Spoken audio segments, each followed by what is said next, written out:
definitely positive. A year ago, the president put on steel and aluminum tariffs on the basis of national security on Canada, which was ridiculous.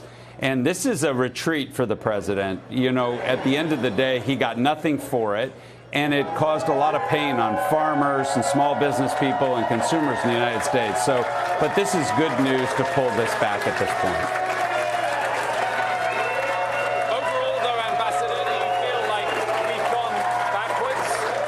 And do you think these relations can be healed with the U.S.'s various allies?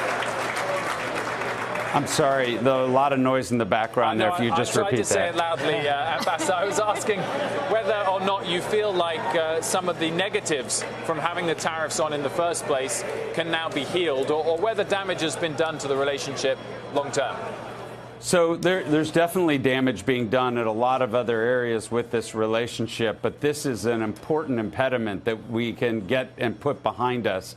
Now the key is we have to pass this USMCA in all three countries. I know the Prime Minister's committed to getting this done, but we still have some work to do with the House Democratic leadership and some of the things that they've been talking about for a long time on enforcement and labor and environmental standards and biologics, patent life. But they had constructive conversations this week. And look, I think we're in a much better place this Friday than we were a week ago.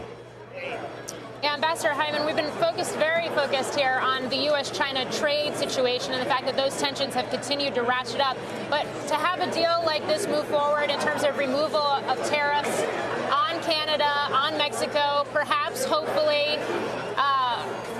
making it much more possible to see USMCA push through. You've also got these talks with Japan.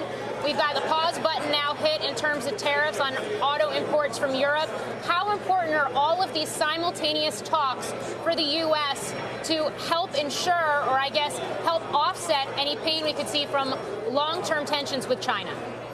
Well, the president had started off attacking our allies a year ago with these steel and aluminum tariffs, and especially the threats of auto tariffs, and now finding itself deeply engaged in a China battle here and finding very few allies at the table.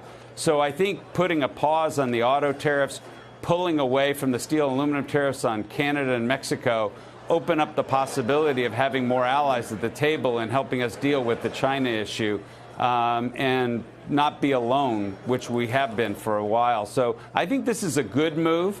I think, though, we have work to do. You know, the president sees things in binary outcomes. I win, you lose.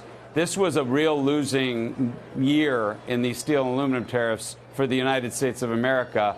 And so now let's reposition ourselves and maybe get ourselves in a good place.